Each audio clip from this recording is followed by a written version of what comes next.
भगवान राम मांसाहारी थे। उन्होंने वनवास के दौरान जंगली जानवरों का मांस खाया। ऐसा मैं नहीं कह रही, ऐसा अमीश त्रिपाठी ने अपनी किताब इक्ष्वाकु के वंशज में इसका जिक्र साफ तौर पर किया है। हाल ही में ये विवाद एक बार फिर चर्चा में आया है और ये विवाद अमीश त्रिपाठी की रामचंद्र सीरीज की वजह से खड़ा हुआ है।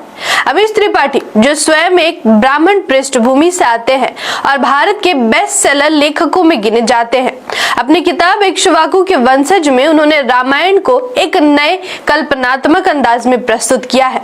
उनकी इस किताब में कुछ ऐसे वर्णन है जिसे लेकर देश भर में बहस छिड़ गई है, क्योंकि वे पारंपरिक रामायण की मान्यताओं से अलग दिखाई देते हैं। तो आज के इस वीडियो में हम समझेंगे कि आखिर ऐसा क्या लिखा है अमीश त्रिपाठी ने जिसने पूरे देश में विवाद खड़ा कर दिया है। आइए आज के इस वीडियो में हम जानते हैं। मैं आकृति और आप देख रहे हैं MNT न्यूज नेटवर्क। त्रिपाठी जो खुद अपनी एक किताब इक्ष्वाकु के वंशज के पहले अध्याय में लिखते हैं कि राम ने कमान को थोड़ा और खींचा और फिर तीर छोड़ दिया।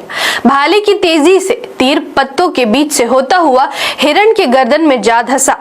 वह उसी क्षण खत्म हो गया। फेफड़ों से भरे खून की वजह से वह जरा मिमिया भी न पाया। यहाँ उन्होंने साफ तौर पर बताया है कि कैसे राम, लक्ष्मण और सीता जंगल में 30 दिनों से ऐसे ही घूम रहे हैं और रघुकुल के वंशज होकर ज्यादा दिनों तक कंदमूल खाकर नहीं रह सकते थे। इसलिए उनके मन में लालसा हुई और राम लक्ष्मण ने मिलकर एक हिरण का शिकार किया। इसके बाद अमीश त्रिपाठी ने अपनी पुस्तक के पहले अध्याय के पृष्ठ संख्या 3 में उल्लेख करते हुए लिखा है कि राम और लक्ष्मण घने जंगल के बीच अपना रास्ता बनाते हुए चल दिए।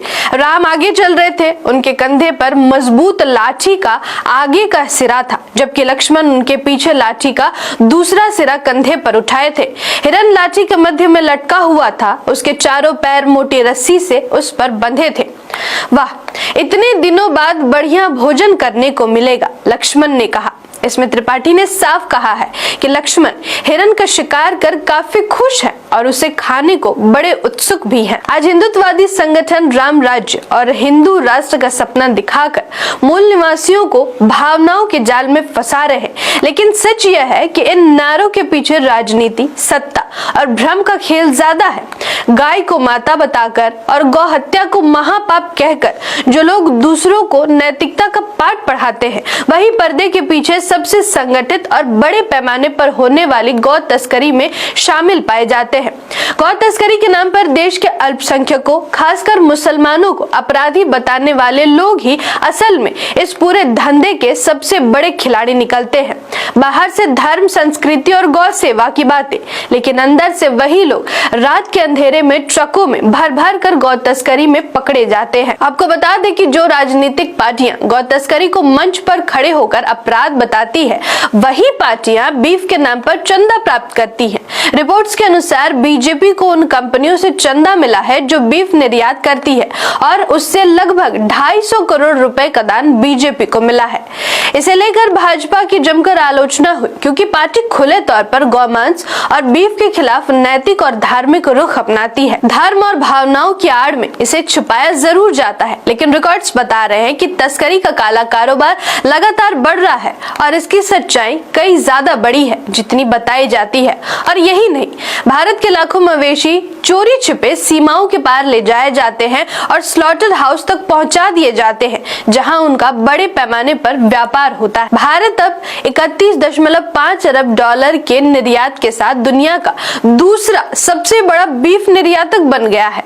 उत्तर प्रदेश, आंध्र प्रदेश, महाराष्ट्र और तेलंगाना जैसे राज्य इस कारोबार की रीढ़ बने हुए हैं, जहां से बीफ की भारी खेप दक्षिण पूर्व एशिया, मध्य पूर्व और अफ्रीका पहुंचती है।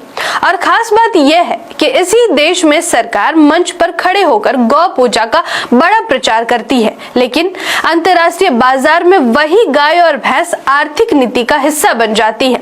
एक तरफ धार्मिक भावनाओं का झंडा और दूसरी तरफ अरबों डॉलर का बीफ निर्यात। इस तथ्य से आप ये तो समझ गए होंगे कि इस देश में मनोवादियों ने किस तरह धर्म के नाम पर अंधविश्वास फैला रखा है। इस वीडियो का निष्कर्ष यही है कि अमीश त्रिपाठी ने इक्ष्वाकु के वंशज में राम को वनवास में हिरण का शिकार करते और उसका मांस खाते दिखाया, जो पारंपरिक छवि से बिल्कुल अलग है। राम राज्य और हिंदू राष्ट्र के नारे आज देश के मूल निवासियों को भ्रमित करने और भावनाओं में फंसाने के लिए इस्तेमाल हो रहे हैं। वहीं वर्तमान में धर्म और नैतिकता के नाम पर खेल बहुत बड़ा है। गाय की पूजा और गौ हत्या को महापाप बताने वाले वही लोग पर्दे के पीछे अरबों के गौमांस व्यापार और बीफ निर्यात में लगे हुए हैं। धर्म और आदर्श केवल दिखावे के लिए इस्तेमाल होते हैं और इनके पीछे सत्ता, पैसे और भ्रम का खेल खुलेआम चल रहा है। आपको ये विश्लेषण कैसा लगा हमें कमेंट बॉक्स में जरूर बताएं। धन्यवाद। जय भीम, जय मूल निवासी, जय